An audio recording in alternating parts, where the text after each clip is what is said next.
Super. Okay, I think we're live, dog. Hey, look at that. It's us. All right, I'm closing that so I don't break things.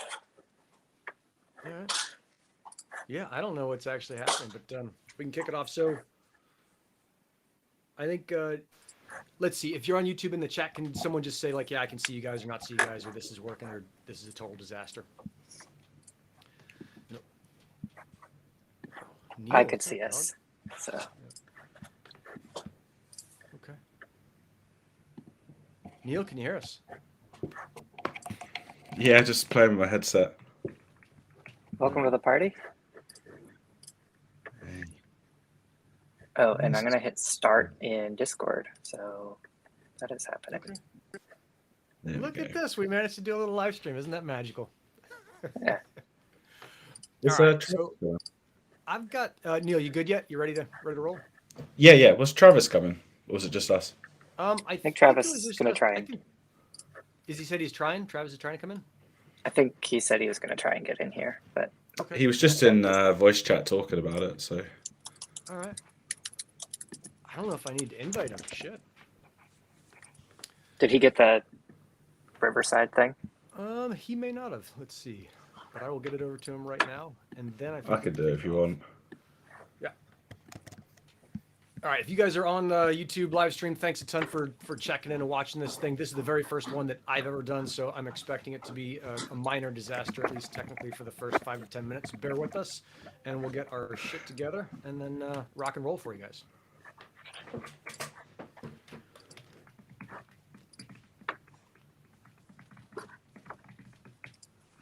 Okay. Cool.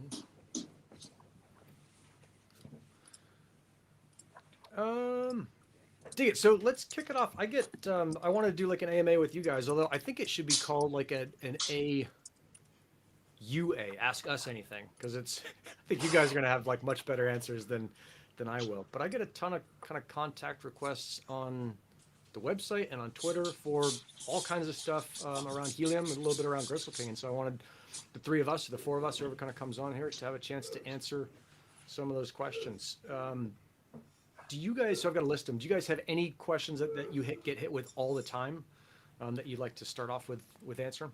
You got all day? Only all day. Yep, and then this thing is only going to go till 10:45 Pacific, so we got about 45 minutes. Cool. Well, maybe we can, you gave a little intro, but let's do BFG, or rather Neil, you can intro context too. Cool, we got Travis in here as well. Cool. Yeah, so you want me to do a bit of I've been doing this for about a year now, developing sensors, services. I had a lot of hotspots. I've got 36 live now. Been doing it a while, so a lot of experience with it all. Yeah, Neil's a total wizard. Travis, you want to do as if people have never seen you before in their life? What do you do for Helium?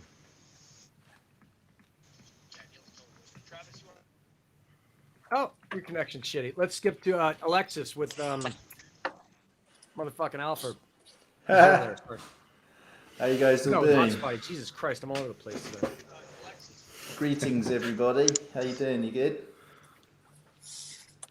Doing great. It's nice to see all these familiar faces. So, sorry, you asked me a question. Then. Yeah, just like a quick intro. If people are wondering what Alexis Argent is doing on the call, like where are you coming from? Where's your expertise? Sweet. Hello, everybody. I'm coming from Lisbon, Portugal. Expertise, sort of like long term, is founded a couple of businesses, like with a focus on open source. One in voice over IP, 2004, and a few years later, wireless products. I guess expertise in the Helium world and the Hotspot world is more on the sort of operation, sales, marketing front. And yeah, I guess that's my intro. Cool. Yeah. Take it, Joey, with your new job, dude. Yeah, I'm Joey. I've been around Helium for about 2 years or so, and I think just last week I've joined DY, so technical program manager. So taking on a couple of like low-hanging fruit projects, but doing a bunch of research for some much bigger stuff in the in the coming year. So real exciting. Super cool. Deacon, I'm seeing Travis. Is your internet connection up? I'm seeing you just kind of jerk around a little bit. Doesn't look like it's super smooth yet. I can hear. Yep, I got you now.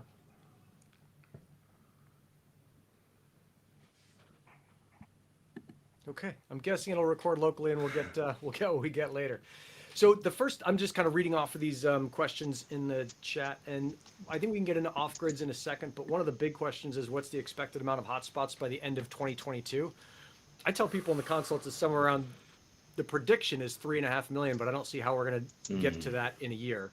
What are you guys thinking? Joey, I'll start with you because you got the best face for it. I don't think that's far off. I think we Yeah. could totally get there.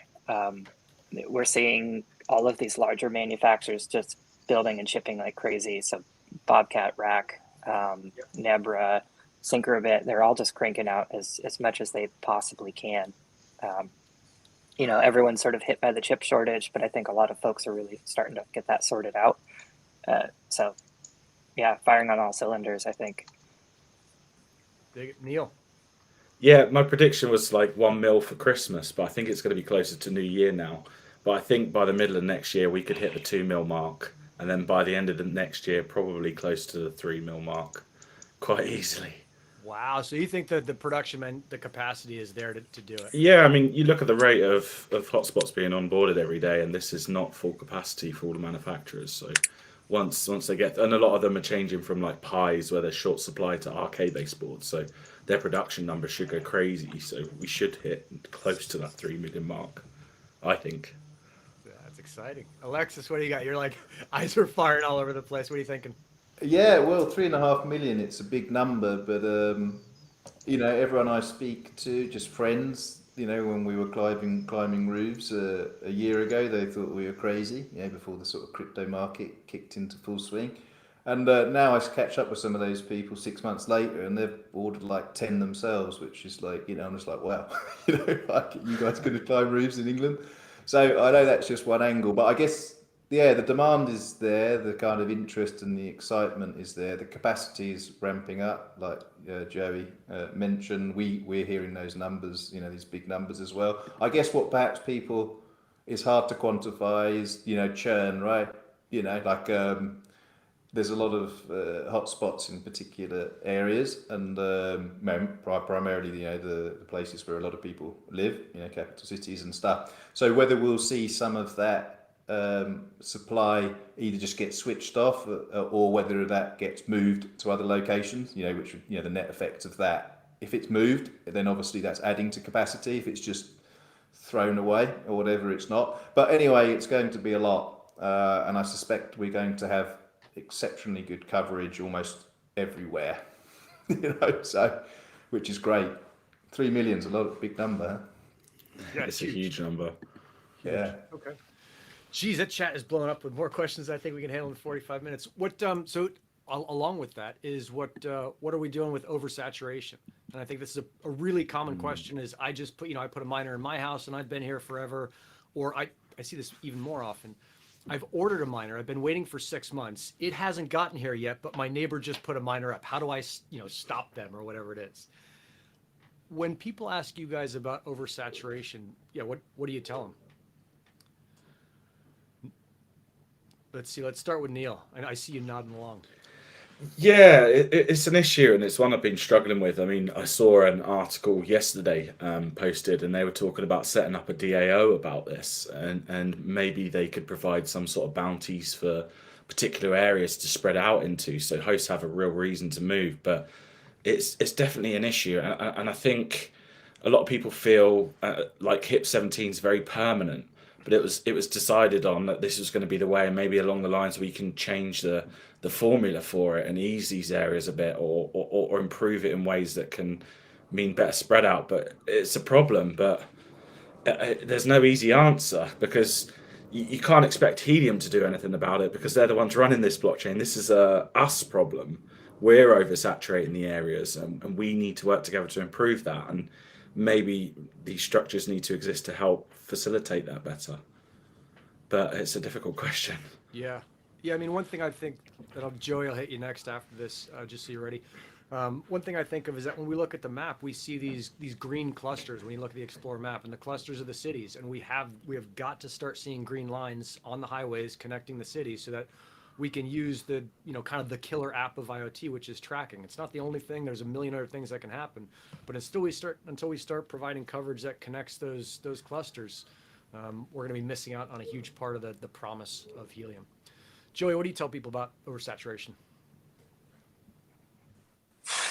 Not a lot, honestly.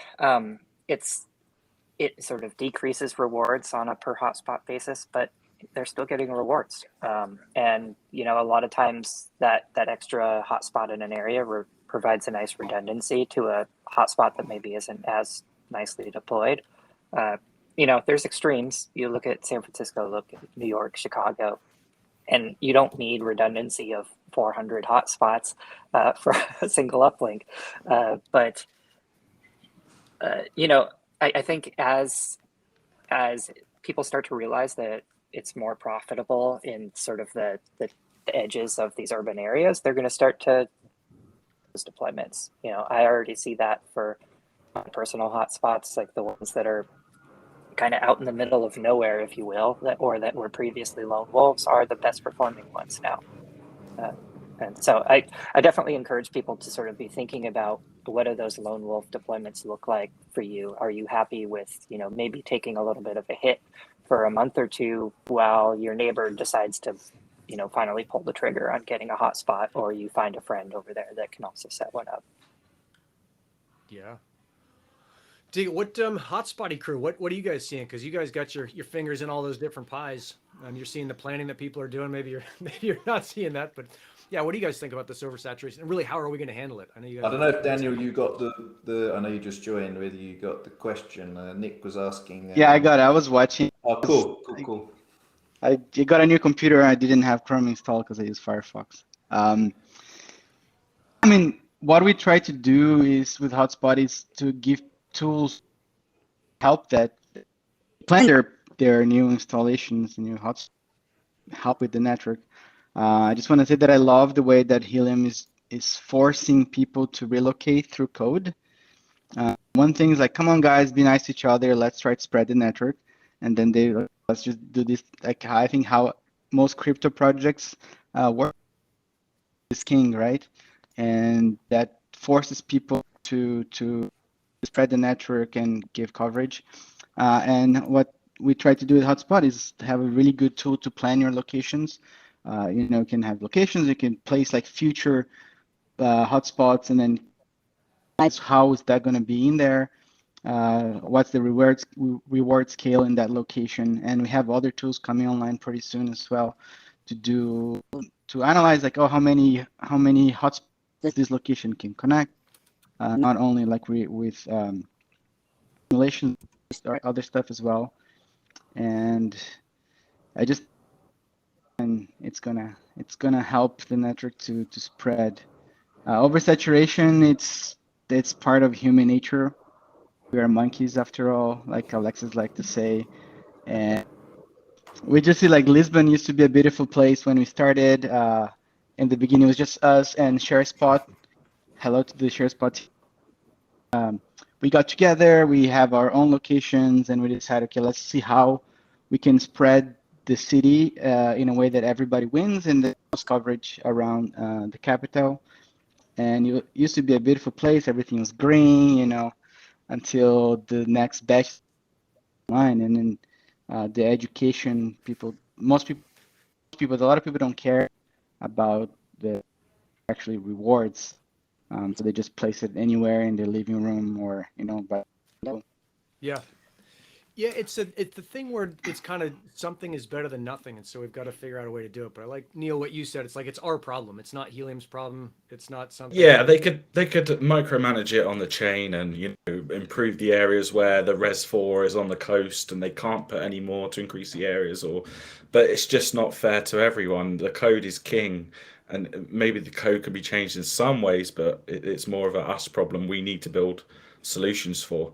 It's kind of what I like the DAO approach. It was like set out some policies and set out some funding ideas to move these areas. You know, maybe you don't have a second location to move it to, but someone else does. And if we can get those contacts together and work together in the right way, then we can solve the problem. But at the end of the day, if we had the data here, that kind of density wouldn't matter. That's what we want, that kind of density for data. So it's accelerate the data or work to better to spread it out so we attract more people, I think. Yeah, there is also different types of market participants, right? You know, you've got people who are like super just hobbyists, you know, perhaps the father's bought their son, you know, a miner because it's fun and they just want to understand a little bit about crypto. And as we all know, Helium's been a really great project for more adoption, you know, like people really get Helium. You know, a lot of my friends who are sort of into blockchain a little bit on the periphery, when they try and explain blockchain to newcomers, they actually like to use a Helium example because it's more meaningful, yeah, rather than just talking about, you know, code and miners like Bitcoin, proof of work, proof of stake. You know, proof of coverage is perhaps an easier one to get your head around. But yeah, there's different participants from, you know, hobbyists, and then hobbyists turn into people who are perhaps more sophisticated, like perhaps how we became. You know, we started off with just a few, and then we ordered 50, and then we were like, it's worthwhile understanding what's going on. Obviously, we did a lot more, which is a, you know, separate story with Hotspot. And then we've got even people, you know, obviously above that, where they're deploying hundreds and in quite a lot of instances now, thousands, and those people are more sophisticated, and they're also looking at covering areas that are sort of virgin land that isn't going to get interfered with. You know, like I've had, you know, someone that's speaking is like, oh, I know someone in Nambia that knows a bunch of, you know, ranches or whatever that, you know, like expand huge area, right? And they're going to have reward scale 1, and they can deploy 500 hotspots, right? So they're doing a great job, and they're not concerned about the reward scale because they're doing it on private land. So yeah, so I think there's all kinds of participants, and ultimately, you know, the network, I think from a high level, HIP 15 and HIP 17, even though it isn't perfect, there's back, you know, all these peripheries we talk about, and like even the ocean and or whatever areas that typically can't have hotspots that cause sometimes some issues on the peripheries. But like high level, the actual game theory is working. You know, like a lot of people are also cooperating and collaborating. When I do some searches sometimes for Hotspot, just to see what people are talking about on the Helium Discord, a lot of the time they're trying to contact each other to say, look, mate, just move over just a few meters, please. And you know, and some of them are doing it, you know, Yeah, just to improve the rewards. Community working together and coming together. I think we can probably do this oversaturation for 1 million minutes, but we only have 40 or 30.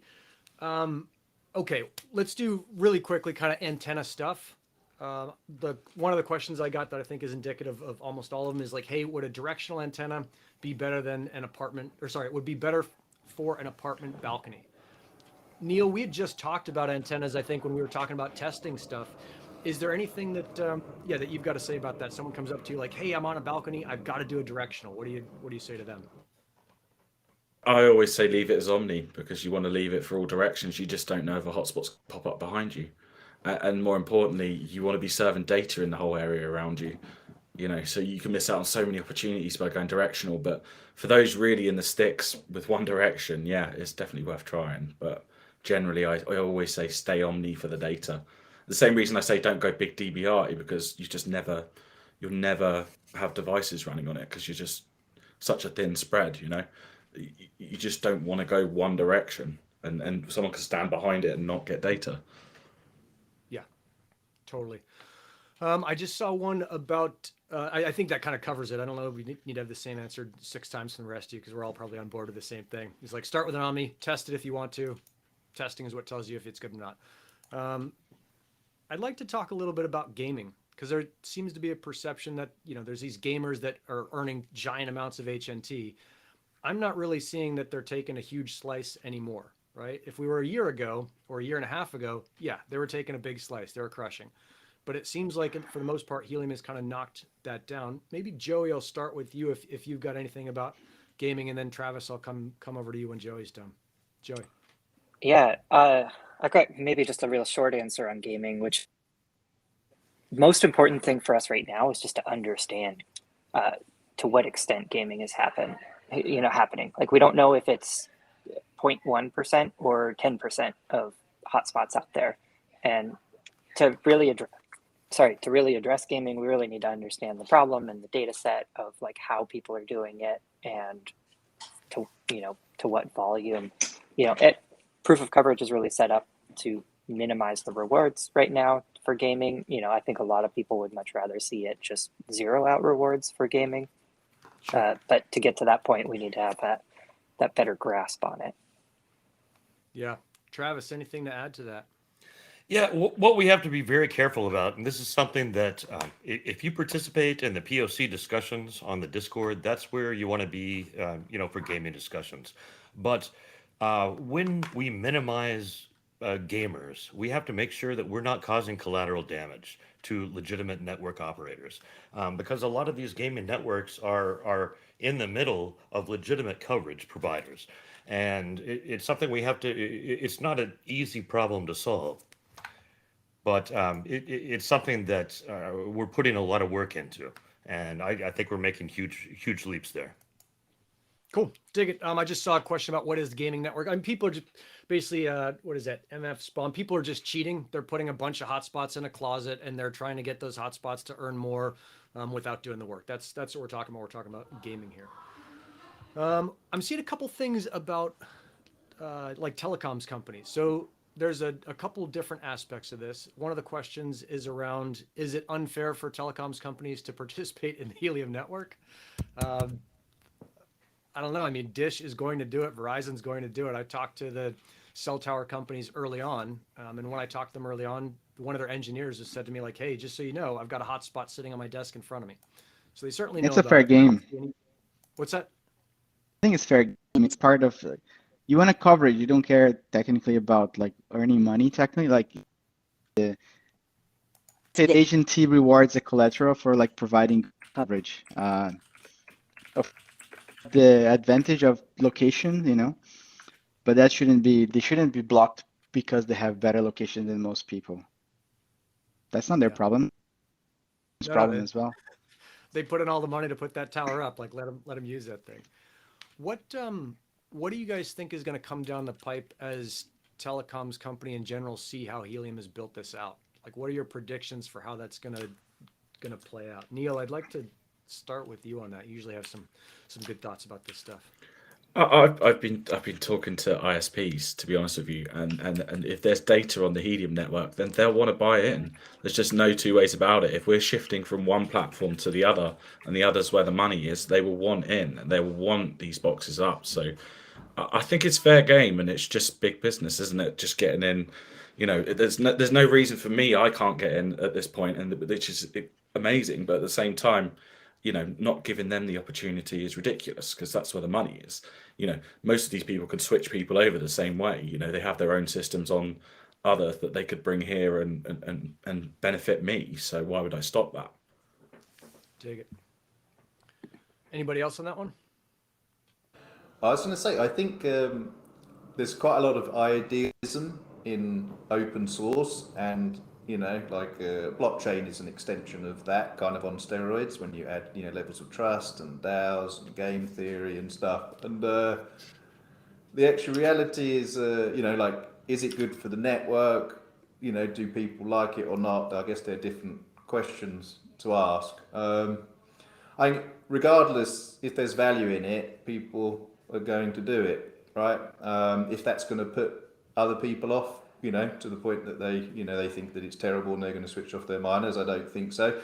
What is actually interesting is a lot of people that have generated huge amounts of HNT in the early days, generally not these participants. It's the same with the big guys, and it's the same with Bitcoin or whatever and stuff now. Right now, that's become quite big. The institutions and stuff are perhaps interested in it quite a lot, but actually the people who had first dibs on that market were just IT people interested in IT and open source. So yeah, I can still sympathize though. I do hear sometimes on the voice chat people complain that the market, Helium will get highly commercialized, but I think it's just a bit of everything.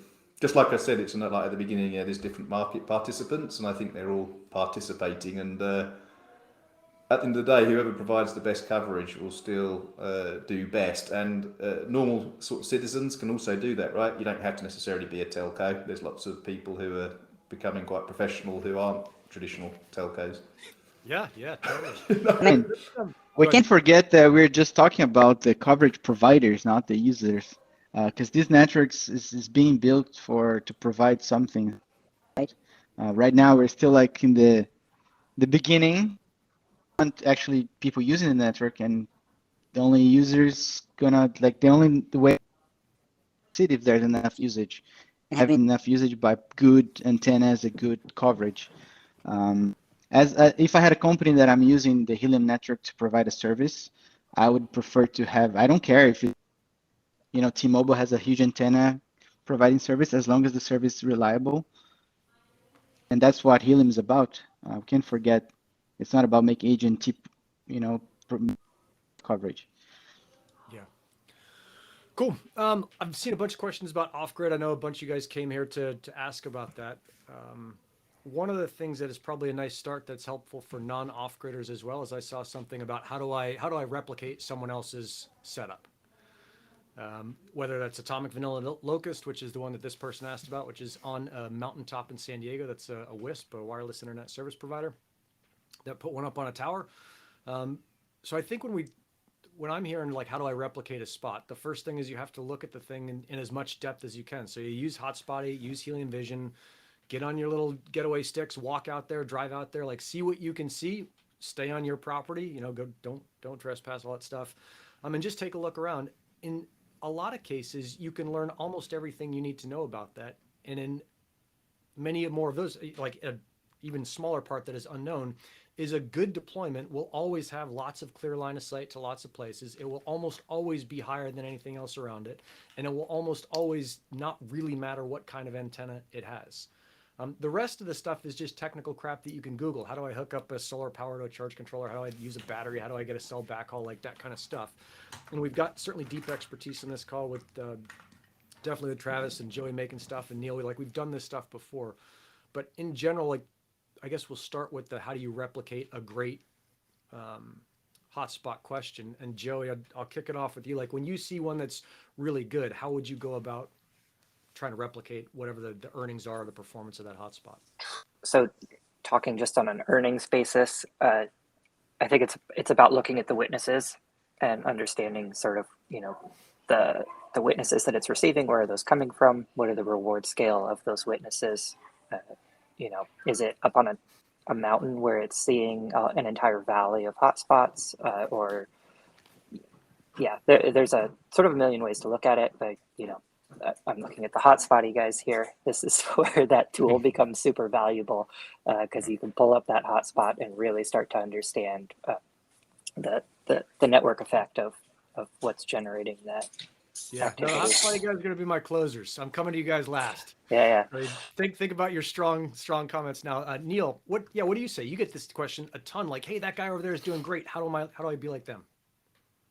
It's the golden rule. I always link to one of your articles, to be honest with you, and it's the picture. It's the pie chart of what's most important to earnings, and 70% location. Is it on a mountain or are you in a valley? Then the rest is 10% cable, 10% antenna, 10% network connection. So it's the simple ones really. If you can get the antenna up high outside, don't go for a stupid DBI, don't go for 8 DBI, go for 3 to 5, and you'll have a great time. And it's a bit of, I used to plan everything, but now I find I more test locations. I put it in, I look what's about, and maybe I'll run a mapper there, but just going to the place and trying it. And a lot of my stuff with my implementations, every single time I've gone, oh, I wonder what happens if I try a bigger antenna, or I wonder what happens if I try a LMR 400 versus 240 and see the differences, so I know if it makes a difference or not. So that's the first thing I say. Just understand what you're doing and what you're sending out there, and then test and replicate and find out. A lot of people ask, should I run a splitter with 2 antennas? I mean, I know it's not going to work, but at the end of the day, they should just try it to see, just find out, it's not going to do any harm, but at least you'd know. Yeah, it'll just hurt your earnings. No big deal. Yeah. One thing you said there, Neil, that you and I have talked about a bunch is over in the UK or the EU area in general, because the radio energy output is lower. I had been telling people to do low dBIs, and I think a while ago you and I talked, and you're like, dude, you can't do something super low just because it's not pushing that far. Have you changed your mind on that, or did I not understand that to begin with? No, I've been waiting for POC changes, to be honest. 𝗵𝗃 which I've seen it mentioned a few times in the chat, is coming at some point. I'm sure we'll hear more about it soon. But if I put a 6 dBi up right now, I would send absolutely everything invalid. It would not be worth me running a 6 dBi because it's just too strong. And I'm referencing the fact that I've got a really highly tuned antenna here. So it just sends everything invalid. So I stuck with 3s because 3 was the right source for me. You know, I could do 40 kilometers on them in some placements, and here's everything fine. If I go higher than that, it's just going to break it. So when 𝗵𝗃 comes, I might try a 6 again or a 5 because the radiation pattern is different from a 3, and that can give me some added benefit, but I wouldn't have the problem of them going invalid because the power's been lowered to make them more reasonable. Dig it. So it'd be interesting to try. Cool. Let's see, Travis, I'm going to ask the antenna thing from you just because I know you've done so much stuff with antennas, and then Hotspotty crew, your moment's coming. Yeah, talk to me about antennas, Travis. Like, what are you seeing that is like clearly working or not working? Or well, I think everyone's covered, kind of the basics there. But one thing that I would like to emphasize is get a vector analyzer. If you're out doing third-party antennas and you don't have one of these, you're doing it wrong. They're very low cost nowadays. I mean, you can pick them up for next to nothing. And if you don't know exactly what you're putting out in the field, then you're just looking to get bitten there. It's something you need to know. And I mean, there are cases where you'll get something shipped to you and it will look identical to something else, but it'll be a 2.4 gig antenna, which is effectively useless for what you're doing. And if you don't know that and you're putting it up in the field, then you're going to be looking in the wrong direction for the problem. And so, for less than $100 US, you can get one of these VNAs and learn how to use it. There's great guides on YouTube out there, on how to use these, how to make use of these cheap devices to make sure that your cabling and your antennas are actually what you're expecting them to be. And so I just like to throw that in there. But yeah, I think the conversation's on point here. Dig it. All right, I want to add What's one that? thing too, which is Sure. it's totally worth spending a little bit more money on your antennas. I've seen night and day difference between like a layered and something off Amazon or whatever. There's some good antennas out there and there's some bad antennas out there. Dig it. Okay, Yeah. Hotspotty crew, you guys have seen a million of this. You basically built your thing in part to answer this question. When someone sees a great deployment and they want to copy it, how do you guys recommend they go about doing it? There's most of the things I think is what everybody said. It's one thing that Travis said and other guys. No antenna is say so, right? So having those tools to actually test what you're deploying is, I think, super important. And IoT is, I wouldn't say black magic because like I know a little bit about it, but it's physics, and physics is pretty damn hard to simulate and understand. I think you can use Hotspotty for a lot of things. You don't exactly know when you're looking at someone install. You don't know if it's properly installed up like in the window. But one thing that you can also try to do is like because of POCV11 forces everyone to relocate the hotspot in that location and also change and make sure that the gain is on the blockchain. So one cool thing that I would tell people to do is just go to Hotspot and play around with click on Hotspot, check the info, the antenna gain that they set up there. And then if you click on the witness tab on each hotspot, you can actually see in the map how far it's reaching, and just play around with that. It's pretty hard to be exactly sure how things are going to be, where you are, where you want to set up. And I am a big fan of testing it out. Like Neil said, like I have, sometimes you can even have these 2 antennas, leave it 1 week each one, see how the network I think that it's quite hard right now because the network is growing so quickly that there are too much noise in your tests, right? Yeah. But I'm sure like using Hotspot, for example, it's a good, it's on the blockchain data, not the physical data. You can't forget that because all the information that we have there is based on the blockchain. And get the tools like Travis said and play around. I was just going to Alexis, add, anything to add? What do you got?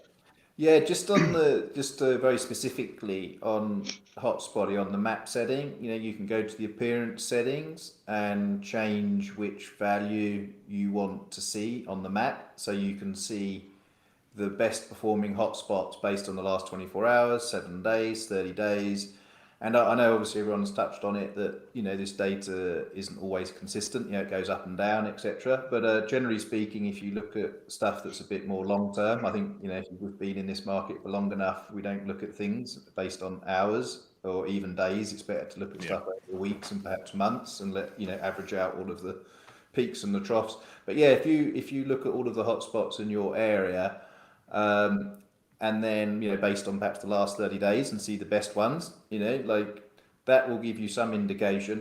When we were just practically installing hotspots, whenever we were going to a location, as long as it was, we were always going up on the way to the location. So if the actual location is based in a high area and it's on the 7th or 8th story, I was like, some of the hosts and the referrals, it's like, I've got locations, like, what do you see? And it's like, I see this. It's like, some people say, I see a lot of horizon. It's like, wicked, that's good, low reward scale, we'll do it. And on Hotspot, you can see all the elevation profiles if you turn it on and off. So actually, yeah, some of it, like, I think Nick introduced everything. It isn't necessarily, like, you don't have to overly complicate things. It does give you an edge to understand the different types of antennas and all the rest of it. But, very high up, good rewards scale, high quality equipment, no crappy antennas or whatever. And yeah, I think you can get some good rewards. Yeah, no, baseline stuff always works. Like, always start with the fundamentals, whether you're gunfighting or setting up hotspots, the fundamentals are what matter. That's what win the fight. Yeah. One of the things I'm seeing is that people come into this whole system and they're not used to things not working, right? We're used to our iPhones or our cars or whatever like that work every single time. And this is a very, very different reality, right? Is that because I think it's because this thing is growing so fast and it's still in the general public relatively kind of untested, is that we're seeing constant little things getting broken and then fixed. And what I like to focus on is just how fast everything gets fixed, basically from my perspective for free. Like, I look at basically the entire Helium team is working super hard for me so that I can put my hotspots up and crank. And to me, it's like, oh, I've got like an organization that I don't have to do anything. I've got like a corporation that does all this rad stuff for me. So one of the questions is like, hey, what do you guys think about like rolling problems with manufacturers? Rack will have big problems, and then Nebra will have big problems, and then Bobcat will have big problems, and it goes through. Is that something that you expect every manufacturer to go through, or do you think we'll start to see a lot of these problems ease? And Travis, I think I'll start with you and then go to Joey. Good, Travis, you've got kind of the hardware chops on this end. What are you seeing coming forward? Well, and I think we've seen a change here, Nick. I think that as newer companies are going through HIP-19 process, established hardware companies, manufacturers such as Seed, who have been in the hardware game for quite some time. I think we're not seeing these new companies really jumping into the gateway or the hotspot manufacturing business. We have companies who they have all of their workflow, all of their hardware flow established. I mean, they put out tons of products, and the same with Rack. I think that with these established companies, we're seeing a lot more solid reliability, and we're seeing a lot faster to market for these products. And that's going to be not just with, okay, so this is the first device we put out. Now we want to put an outdoor enclosure out. Now we want to put a light hotspot out. The iteration approach that these companies that supply chains, in place, they know how to do hardware. I think we're getting a lot more solid, and I think everyone should be able to see that at this point, going forward. So, yeah, Joey, what are you seeing on your side? You got your got your ear to the ground there? Yeah, I think I want to make one distinction, which is the difference between API outages and blockchain outages or hotspot outages. And I think the API outages have been probably the more painful part of this for most people. And they tend to sort of compound on top of this, the other outages, to make it seem like everything is sort of a doom and gloom. When the API goes down, blockchain's totally fine. It just means you can't see what's going on the blockchain, or you can't maybe issue a transaction because the API is that sort of interface layer. But your miners are still, doing their thing. So it's always good, when you see those announcements come through, just be like, is this a blockchain thing? Is this an API thing? API, don't worry about it. There's a ton of work that we're doing to try and improve the API right now. Some of that 𝗵, some of that Helium, some of that 𝗕𝗀𝗃𝗁, who runs a lot of the API stuff now.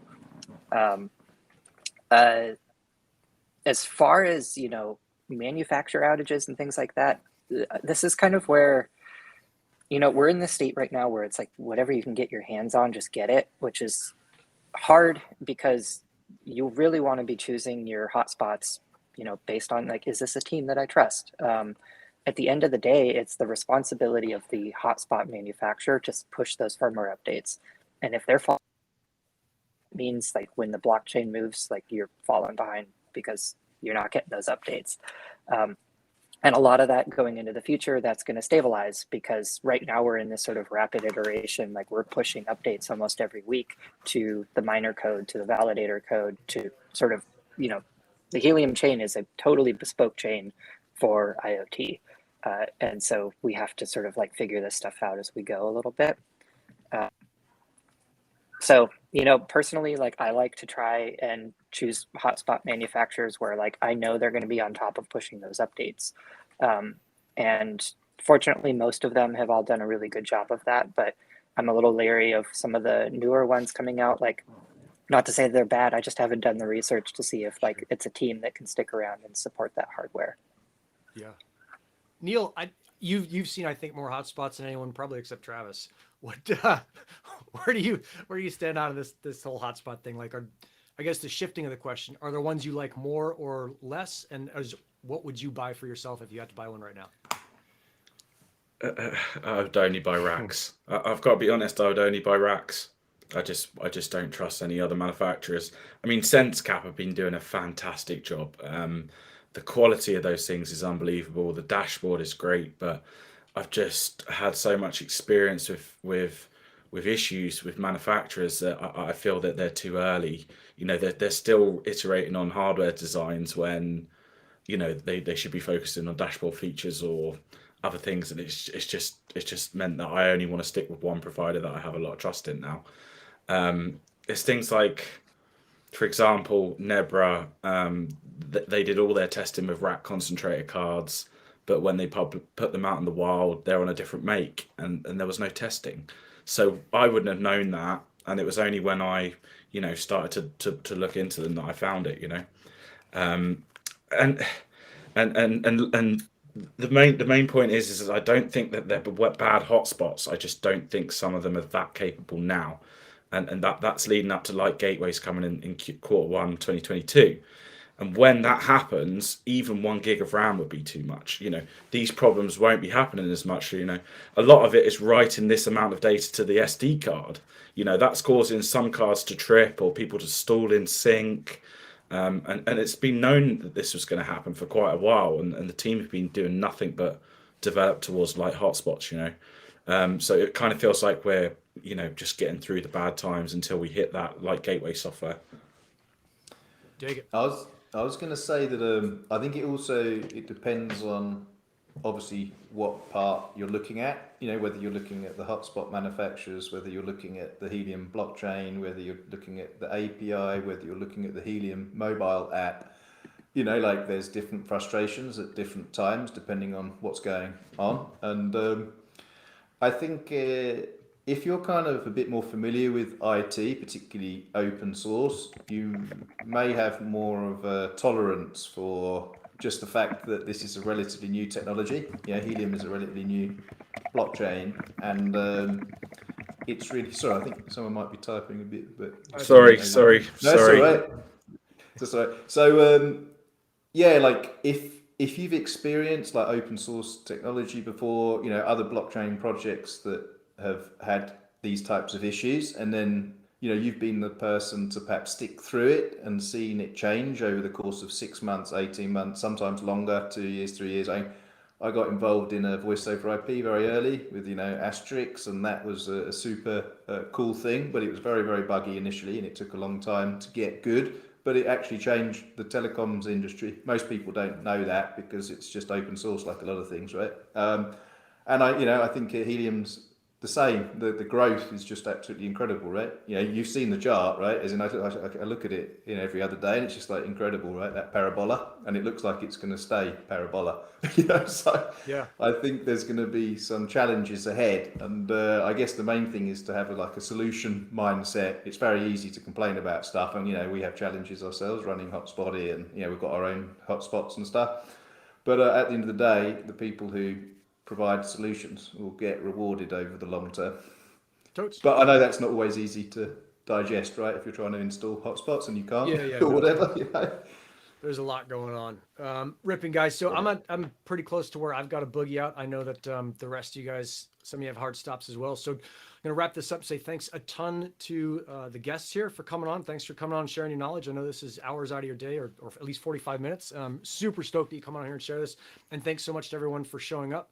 There's lots and lots of really cool resources on nice. That's it on the Goog. So just Google Helium and Gristleking or Hotspot or BFG Neil or Joey Hiller or Travis Teague, and you'll find out some of the kind of the best stuff that these guys have done and help you guys along your way. We'll do more of these in the future. I'm sorry I couldn't get to all your questions, but yeah, thanks a ton. Rock and roll. Closing plug. DY is hiring. Helium is hiring. If you want to get involved in the project and you want to get paid for it somehow, we also have DY grants, which are a really great way to take on a project and get paid for it in Helium tokens. And so I'm, a committee member on the grants committee. We're hiring. We have just hired 2 grant managers. Like, we are going full steam ahead on that program. So if you've got ideas around how to improve the network, how to improve the blockchain, any of that stuff, get in there. Cool. Right. Thank you, guys. Thank you, Nick. All right. Thanks very much. Appreciate it. Adios, folks. Ciao, ciao. Cool. That should end the stream. I think we're good there. Fucking hey, guys. Thanks.